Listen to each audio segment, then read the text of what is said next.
শাকচুন্নির গল্পকথা। একদিন এক সদ্য বিবাহিত ব্রাহ্মণ পত্নী পুকুরে স্নান করতে যাচ্ছিল।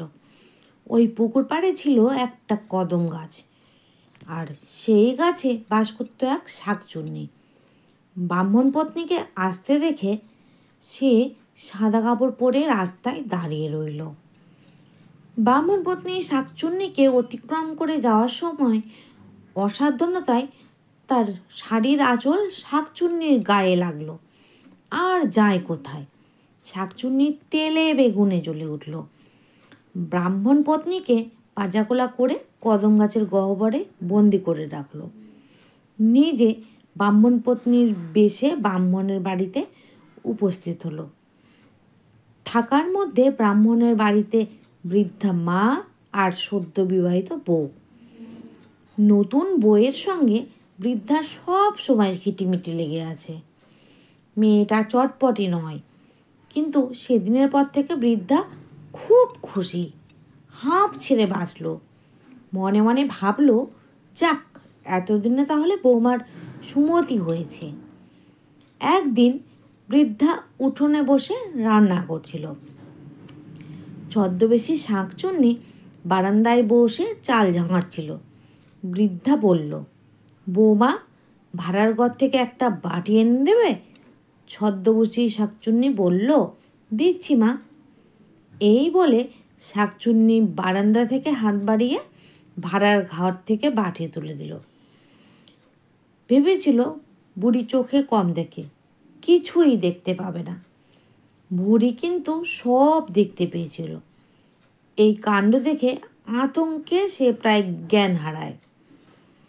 একটু সুস্থ হয়ে ভাবল, নিশ্চয়ই তার বৌমাকে ভূতে ধরেছে। সে তখন বৌমাকে কিছু বলল না। রাতে ছেলে বাড়ি ফিরে এলে আড়ালে সমস্ত ঘটনা খুলে বলল। সব শুনে ছেলে তো ভয়ে অস্থির।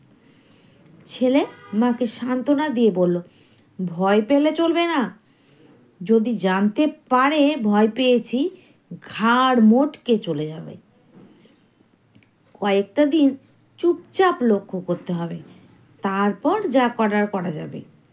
কয়েকদিন পর একদিন বৃদ্ধা বলল, বৌমা, শরীরটা ভালো নেই, আজ বাপু তুমি রান্না করো। ওই বাড়ির গোয়ালাদের কাছ থেকে আগুন নিয়ে উনুন ধরাও। ছদ্মবেশী শাকচুন্নি আচ্ছা বলে রান্নাঘরে ঢুকে গেল। বৃদ্ধা উঠোনে বসে বিশ্রাম করছে।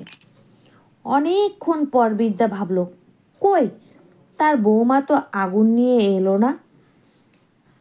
সেই যে রান্নাঘরে ঢুকেছে আর বেরোবের নাম নেই, একবার দেখে আসি।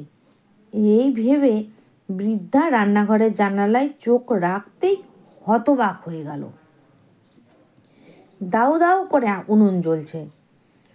উনুনের ভিতরে তার বৌমা পা ঢুকিয়ে বসে আছে। বৃদ্ধা আর এক মুহূর্ত দেরি করল না, ডেকে নিয়ে এলো ছেলেকে। সব দেখে ছেলে ভিড়মি খাওয়ার অবস্থা। বৃদ্ধা বলল, বাছা, এক্ষুনি ওঝা ডেকে নিয়ে এই সর্বনাশীকে বিদায় কর, নয়তো সর্বনাশ হয়ে যাবে। ছেলে ওঝা ডেকে নিয়ে এলো। সমস্ত ঘটনা শুনে ওঝা একটা পোড়া হলুদ ছদ্মবেশী শাকচুন্নির নাকের সামনে ধরতেই সে চিৎকার করে পালিয়ে যাওয়ার উপক্রম করল। সঙ্গে সঙ্গে ওঝা চুলের মুঠি ধরে বলল, বল, তুই কে? শাকচুন্নি চিৎকার করে বলতে লাগলো, আমায় ছেড়ে দাও, ছেড়ে দাও।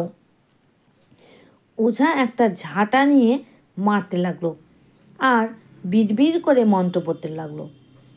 শাকচুন্নি একসময় হাঁপাতে হাঁপাতে বলল, বলছি, আমি পুকুর পাড়ে কদম গাছে থাকি, শাকচুন্নি। এই ব্রাহ্মণের বাড়িতে এলি কী করে? ব্রাহ্মণের বউকে সরিয়ে রেখেছি কদম গাছের ফাটলে। আমাকে ছেড়ে দাও, আমি এক্ষুনি তাকে ছেড়ে দিচ্ছি। ওঝা বেধড়ক মারতে মারতে বলল, শুধু তাকে ছাড়লে হবে না, এই কদম গাছ ছেড়ে তোকে চলে যেতে হবে। শাকচুন্নি ওরে মা গো, বাবা গো বলে চিৎকার করতে করতে বলল, তাই হবে, আমি আর এই মুল্লুকে থাকবো না। তুই ছেড়ে গেছিস, আমরা কি করে বুঝবো? যাওয়ার সময় কদম গাছের একটা ডাল ভেঙে দিয়ে যাব। ওঝা তখন শাকচুন্নিকে মুক্তি দিল। ব্রাহ্মণ পড়শিদের নিয়ে তার বউকে উদ্ধার করল। অনাহারে কঙ্কালসার দেহ হয়েছে। পরদিন সকালে ঘুম থেকে উঠে সবাই দেখল কদম গাছের একটা ডাল ভেঙে মাটিতে পড়ে আছে। তারপর থেকে ব্রাহ্মণ তার মা এবং বউকে নিয়ে সুখে শান্তিতে দিন কাটাতে লাগলো।